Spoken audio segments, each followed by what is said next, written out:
Welcome back to another episode of the Skift India Travel Podcast. Joining us today is Ayyappan Ragagopal, the CEO of online travel company Cleartrip.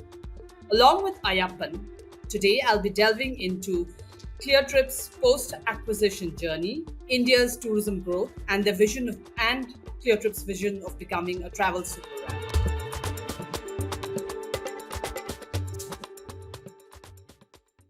Welcome, Ayyappan. Glad to be part of this, Peden. Thanks for having me. Thank you so much for being there. And to kick things off, Ayyappan, can you tell me about how things have been faring at Cleartrip after Flipkart acquired it in 2021?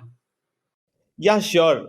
So maybe before I delve into how the journey has been post the acquisition, a little bit of context on why Flipkart, an Indian e-commerce giant, entered into travel in the first place, right? That will give a lot of context into what we have been doing in the last 2 years.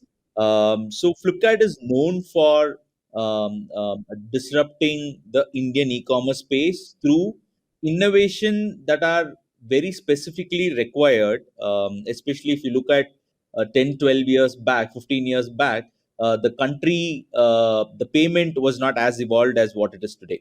The supply chain logistics was not as evolved as it is today. So if you look at the consumer behavior, it used to be very, very different. It was all very desktop heavy at that point of time. So from that perspective, Flipkart had to do a lot of innovation which are very, very unique to India. And that's how we have built every single business, whether we sold smartphones, electronics, furniture, fashion. That's the sort of approach we had taken. So when in Flipkart, we were exploring which are the next 2, 3 big spaces that we should enter. Travel was definitely one such category for us for two reasons. One, the industry size is big, and we know that the Indian travel sector is going to grow multifold in the next few years. That's reason number one. Reason number two is, do we believe that the consumer expectations are all met with the existing set of players? While the online penetration is pretty high, it's more than 20% in the country, but have the customer experience been disrupted in any way digitally, both from experience perspective and also value perspective? The answer was a big no. With all due respect to the existing competition, we felt there is a huge room to grow there, and that's why we acquired a Cleartrip in the first place. Now, to specifically answer your question, I think the journey has been very, very fulfilling. And from our perspective, it's a long journey that we have undertaken for ourselves. We were number 4 OTA before Flipkart acquired the brand, and post the acquisition, within 18 months, we have become the second largest OTA. And the reason why or how we have been able to do that, I'll just quickly double click on that. First and foremost, the product led thinking that Cleartrip brought onto the table is pretty unique, and what we have been able to differentiate ourselves is completely built on the product that we have been able to build. Cleartrip was always known for its simple to use UI, clutter free experience, very, very design friendly. That's what customers keep talking about Cleartrip.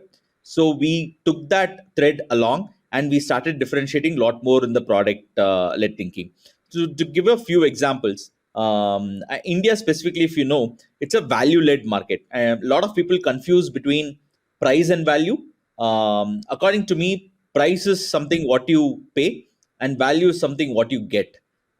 End of the day, Indian consumers are okay to pay. It's not the problem of paying. But if they believe that the value that they're going to get out is going to be higher, then there is a definite potential with respect to disrupting that space. And that we felt it's been broadly flat in the last few years in the travel sector in the digital space. So some of the things that we have been able to work and launch are one CT upgrade, we call it, which is basically a flight customer will get a free seal or a meal in select airlines and routes. This is one such example. Second example is affordability, where we have launched no cost EMI, we have launched low cost EMI, we have launched buy now and pay later. All of this have already started giving close to 10% adoption in the first year of its launch as well. But if you look at the digital travel space, every single player has a maximum of around 5 to 6%. So since we have seen the goodness that it has been able to drive in Flipkart as an ecosystem, we know there is a huge room to grow. These are largely value-led innovation. The second theme that we undertook was around flexibility, especially post-COVID. What we realized is that customers wanted to postpone their entire travel purchase itself because they don't know what if I need to cancel my trip? What if I need to modify my date of travel? Then I lose my the price of the flight or the price of the hotel completely. So that's when we came up with constructs like Cleartrip Flex, Cleartrip Flex Max, where the customers can modify or cancel the trip up to 24 hours before the journey, and they can get 100% refund, and that too within 24 hours. Cancel for no reason is another such example in hotels, where even at the time of check-in, right, you can just cancel a hotel and you can get your money refunded. So these are again goes on to show how we have been able to disrupt both on the value front and on the flexibility side of things. Apart from this, we have invested quite heavily on the process revamps internally, and also the CX automation. So we have been able to offer refund to customers in 24 hours, pick customer calls in less than 30 seconds, and that's one of our promises. All of this have led to our NPS touch industry. Do you think that customer service is one of the way you reach out to your customers and how you help your customers out? Is that a very important, integral part of how OTAs flourish in India? Yes and no. Is there a scope to differentiate yourself in the customer experience? Definitely yes. When we did our consumer researches, it came out very clearly that customers are looking for an absolute seamless experience when it comes to booking, not just pre-booking, but the post-booking journey as well. But today, it's not like that. Not every single player out there is doing that. Few players are looking at it very transactionally. I do your booking, and then my job ends there. Post that, if you need to do any modification or cancellation, then I need to reach out to the airline and then I'll come back to you. So the waiting period is longer for customers, and that's not something what consumers want. So to your point, customers want it, but not everyone. So your transaction is limited to when your transaction is limited to your relation with the customer is related limited to the transaction. Once the transaction is over, you're saying that then the airline or the That's hotel will take over exactly for that's other that's the OTAs. larger play that multiple OTAs do it. Very few OTAs take the role of, like, you know what, it doesn't matter what the airlines tell you, I am going to solve the problem for you. So that's the sort of differentiator we have taken it upon ourselves, and we have been able to build it. And in an interview earlier, you had mentioned this concept about that the concept of the browse and buy market is relatively underpenetrated in India because it's mostly dominated by the search and buy part. That most yes, you had also mentioned that most OTAs have mastered that. So how does Cleartrip plan to tap into this opportunity of the browse and buy Yeah, market? it's a good question. So, like you had mentioned also, right? We see internally the travelers have two use cases. One, I'm very clear where I want to go, and I'm going to use the OTA platform to come, check out the price, and make the booking and go. The second use case is going to be, I am very clear that I want to go on a vacation with my family for 10 days. Now, where do I go? What do I do? How much does it cost? What is the best recommendation that I can get? That second play is fairly a virgin market. Nobody is exploring that. Nobody is working on it. So we believe there is a huge scope to do that. And with the sort of new Gen Z travelers coming in to the traveling world, they are looking for the second option. The first option, I think, it's a there's not much of a problem statement for a customer. There's nothing to be solved from an ecosystem perspective, from a brand perspective. So we are that's sort of largely a me too play. The second play is what is going to be a much differentiated one, where you can actually solve for customer up the funnel as well, and not just within the transaction. So how we are going to do it? I mean, of course, the GPT is the talk of the town, and definitely there is a play with that, and with the other sort of models that we are planning to build as well internally.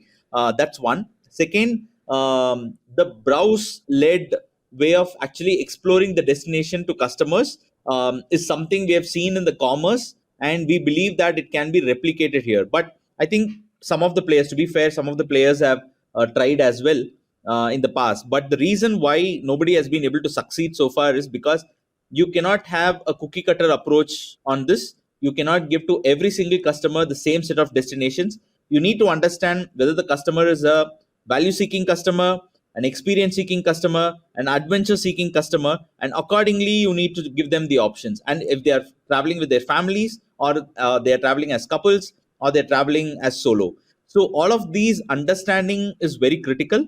Basis that, if you are able to actually give a browsing experience, then this can go a long way in actually building a platform which is not just search and book but a browse and book as well.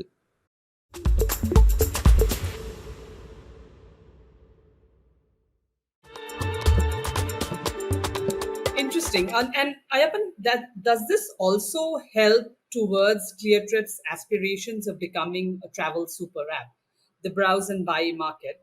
And could you elaborate on what this aspiration entails, and what are the key components or features that will define Cleartrip as a travel Yeah. super app? So, firstly, I think the super app as a concept, right? I mean, I have a very different view to it. Globally, a lot of people want to build a super app and they associate themselves as super app. But I think in the current world, where the spaces of that you have, the size of the memory that you get in phones, you can have 500 to 600 apps as well, and everybody knows now how to build a low memory occupying or low space apps. So that's not going to be the constraint from a customer point of view. If you look at it, if you are going to be the end destination from both the perspectives, what are those two perspectives? The first perspective is every single line of business within travel, whether it is flight, hotel, buses, trains, cabs, activities, forex, visa, you name it, anything with respect to travel, I have it. So that is like one perspective. The second perspective also is it's not just about me booking and then your job ends there, because end of the day the experience for a customer starts when the customer goes to that particular destination, and then she starts thinking about like, what do I do here? And at that point of time, if you don't have a role to play, then I don't think any app can call themselves as a super app. To me, a super app is one where anything related to travel, whether it gives you a booking transaction value, a revenue or not, you need to be connected with the customer from the starting point of the planning journey till the customer comes back home. That is to me a destination play.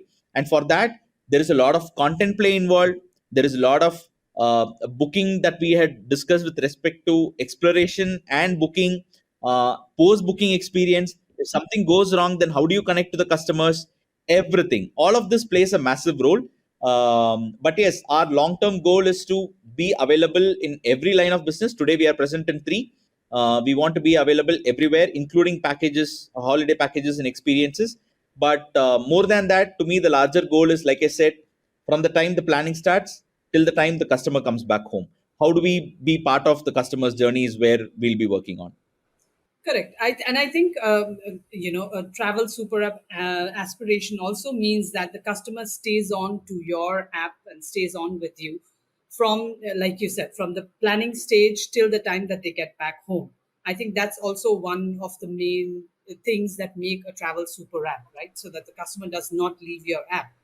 That's true. But if you look at it, travel is not like every week a usable sort of an app, right? Because nobody thinks of traveling every week. It's more like, hey, I make 2 to 3 travels a year.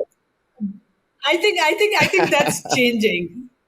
I think that's definitely changing, because the way Indians are traveling right now, it may not be necessarily taking a plane and, like flying off to another city or state, but the way Indians are traveling now, any long weekend or anything, you'll just see hordes of people traveling, just taking their cars and traveling. So I think now travel not being every week, at least fortnightly, does figure in many of their plans. You're right. I think the revenge travel is something that's very, very clearly evident. If you look at 2023, it's very different from the way consumers used to, or the travelers used to travel pre-COVID. The life used to be initially first save, then spend. Now it's like see the world, then you can think of saving. So definitely the revenge travel is out there. You're absolutely right on that. But still, it's not a category where you spend $3 or $4 every single travel trip. You do spend money, right? And if you look at the bulk of the consumers, yes, of course, 20-30% of the travelers would think of traveling, say, monthly once or fortnightly and all of that. But still, the 60-70% of the travelers, the use case is limited. So then, if you need to be part of their life for a longer frequency, then you need to keep getting them excited. And it doesn't mean that you need to be talking only about the intercity or the inter-country travel. It can also be intra-city travel. What can you do within your city 2 hours from now, 4 hours from now? If you take a road trip, where can you go and visit? So and that's why I was telling you cannot approach it from the perspective of what is the sort of booking value I need to generate in this transaction from you, because that's what is going to give me a market cap. That's what is going to give me valuation. That cannot be the role that you can play, because the times are changing, Indians are changing, and the way they are looking at travel is very different. So you need to be connected at an exploratory stage. So talking to them about the content and what can they do is going to be super critical. Okay. And of course, Cleartrip does have Superapp ambitions, that's for sure. And just now we were talking about you call it revenge travel. I feel that now that's I think the revenge part is done. I think people have done that, but I think this has become more of a norm where people are now willing, have realized that they need to travel. They need to pick up experiences. We I was there at the Skift Global Forum last week in New York, and every speaker who was there on stage, the one word that everyone uttered was experiences, and everyone travelers want to experience something. It's not just about ticking off some bucket list. But having said that, India has witnessed a remarkable rise as a tourism powerhouse in recent years, and especially after COVID. How has Cleartrip been navigating and contributing to this dynamic tourism landscape? Yeah, you're right. I think people are largely looking at experiences. It's no more like a bucket list. Oh, I need to go here. I've been there, done that. That's not the objective with which the consumers are thinking about travel. But especially in India, the market is like pretty huge, and it's expected to grow at least at a bare minimum of 14%. I can't recollect many industries of this size where the growth that is being expected is in double digits and consistently for several years to come. So, but what we feel internally is that still, if you look at an average Indian, everybody wants to travel now. There is nobody like who says, "Hey, no, you know what? I don't want to travel." But what gets missed out is between this interest or between this sort of saying that I want to travel to actually traveling, there is a huge gap. So either it's because people cannot afford, or people are not able to come to terms with saying that, hey, what if my last minute plans change, or what is that new place I can go to which I was not able to explore earlier. I think these are the broad two or three problem statements that exist today, which can actually make the travel a reality, and it just doesn't sit on their WhatsApp groups where people discuss with their friends that, hey, you know what, let's go here, but that plan never fructifies. So what do we do as a platform is what been an internal debate for us. And what we realized is that first and foremost, like I spoke about earlier as well, how do we give that sort of flexibility into the hands of consumers? What if I come and tell you, you can book 6 months in advance? You don't need to worry. If you don't get your leave approvals, it's fine. Later you can cancel. The prices won't go up for you, so you're saved on that front as well. And for whatever reason, if you don't feel like going, later you can. But that impulse sort of a travel need, if you can actually make it concrete and make it work for the traveler, then the ability for the traveler to make that travel is going to go up. And that's what we believe the flexibility as a construct is going to go and do for the consumers. That's one. The second is affordability. Earlier, Indians are known to save in advance and then buy some gold. Same thing goes for housing. People take an EMI and buy a house. Then later it moved on to buying white goods on EMI, buying smartphones on EMI, buying furniture on EMI. Now it has come to a place where people want to spend this on experience. Even though I might not have the exact amount of money that's needed to make my dream vacation happen, I'm happy to take an EMI. I'm happy to take buy now pay later sort of a construct. So I think these affordability constructs are going to go a long way. We have launched some of these, and we have started seeing very good adoption, and that is going to bring in a new set of travelers into the country. And one more point to add there is, internally we see as two different brands. One is Cleartrip, the second is Flipkart Travel. So Cleartrip is going to be a lot more for the evolved travelers, high spenders, travelers who have been traveling for quite a bit amount of time, all of that. Flipkart Travel is going to largely focus on travelers who are going to travel for the first time. Kids who have always traveled with parents, but they are going to make their first trip, because those customers are already with Flipkart. We know what they shop, we know how they consume, we know how do they use their financing constructs. Now, through this brand, we believe we can get so many new travelers into the ecosystem, but being Flipkart being the first app which will enable the travel. So these are some of the things that we are internally working on, through which we believe we'll be able to cater to this base which love to travel. Mhm. So yeah, of course, I think Cleartrip venturing into the fintech space with features like buy now, pay later schemes and flexible financing plans has been very beneficial for customers, and it also it helps people to be able to take that trip that they've been planning for so long. Another interesting development has been this Cleartrips partnership with Axis Bank for travel benefits.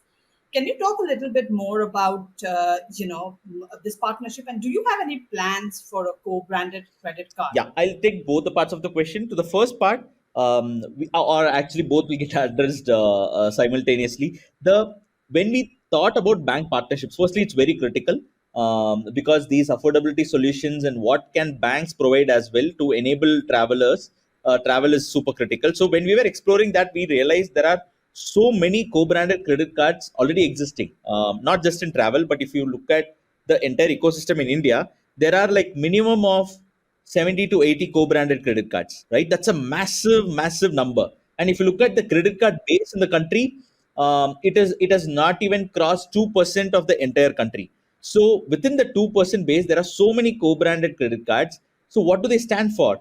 Do you expect customers to subscribe to or to apply for a new co-branded credit card every single time? That didn't seem very logical to us. So that's the reason what we felt is like, why don't we launch something very different?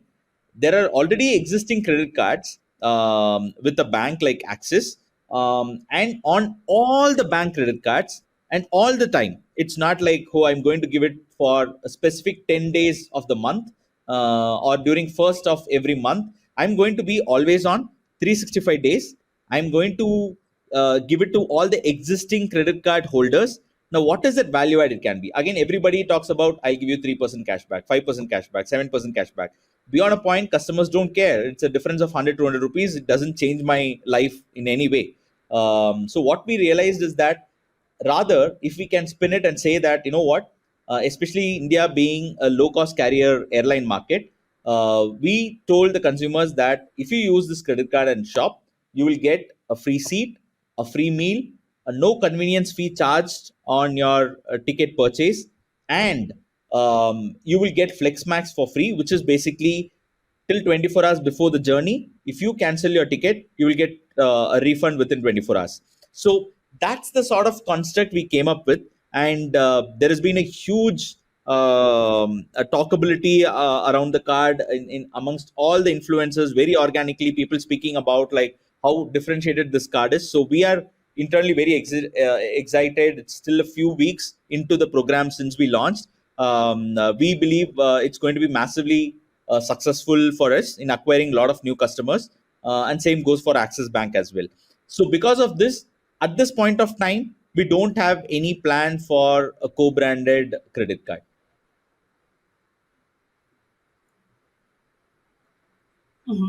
Okay, I got my answer. I actually wanted to point out to this really interesting, campaign that you've started, taking off from the, quote unquote, kid adults campaign that Flipkart used to do earlier, talking about how e-commerce can be that easy. You don't need to put a lot of thought in it. It's like child's play. So you've used the same concept to show recently that about to talk about travel, and and you want to tap into the impulsive traveler. So can you talk a little bit about that? About the fact that you want to encourage impulsive traveling through your new campaign? Absolutely. Yeah. So, two pointers to that. One is the vehicle that we use, which is Kid Adults. Second, what do we think about impulse travel? So, the reason why we use Kid Adults in the first place in Flipkart years back is because shopping online was very nascent and people did not have a lot of trust. So, we had to bring in constructs like cash on delivery and tell consumers that, hey, you know what, you don't need to worry. You can just pay cash as well once you get the product, and purchasing it online is a child's play, and even kids can do it. So when kids tell you that, you know what, it's so easy, it lands even more harder. So we felt that in travel as well, it's the same problem statement, but the problem is little more pronounced because the ASP of the average selling price of the ticket size basically of travel is pretty high. It's minimum of 10 to 15,000 rupees, especially if you're traveling with your family. So in that case, the trust is even more questionable. So that's when we thought, okay, let's go in with the same campaign that we had done, the same campaign route that we had taken, which is Kid Adults, which worked brilliantly for Flipkart, because whatever we did through Flipkart in e-commerce is what we are trying to replicate in travel through Cleartrip. So it is a child's play. You can come book your ticket. There's nothing to worry. You don't need to rely on any offline agent or anybody without giving you a transparent pricing post booking service. You won't be left in the lurch. So that was a fundamental reason we went with that sort of vehicle. On campaign assets, like you earlier pointed out, the customers are now thinking about experiences. People are thinking about weekly travel and fortnightly travel, which means that this category, which was never associated being impulsive, has started becoming impulsive. So that's a huge insight for us to take it as a platform and explore and leverage, like how can we use. And this festive season, typically in festive season in India, the shopping trend goes really high. People save in the first half of the year and spend in the second half of the year. And we felt travel should be one of the foremost categories where people should spend on. And if you can buy on impulse a fashion product, a smartphone, a TV, why can't you travel somewhere as well? So that was the genesis of that thought. And fingers crossed, the sale is going live in 2 days. Thank you. Thank you so much, Ayyappan, for joining us today and shedding light on Cleartrip's journey towards becoming a travel super app and its various initiatives. It's been a pleasure having you. Thanks, Peden. My pleasure. Had fun.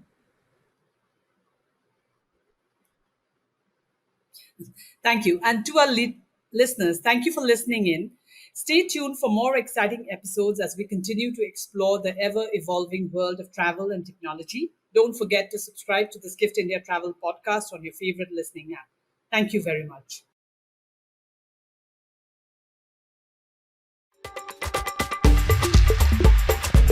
This has been the Skift India Travel Podcast. Thank you for listening.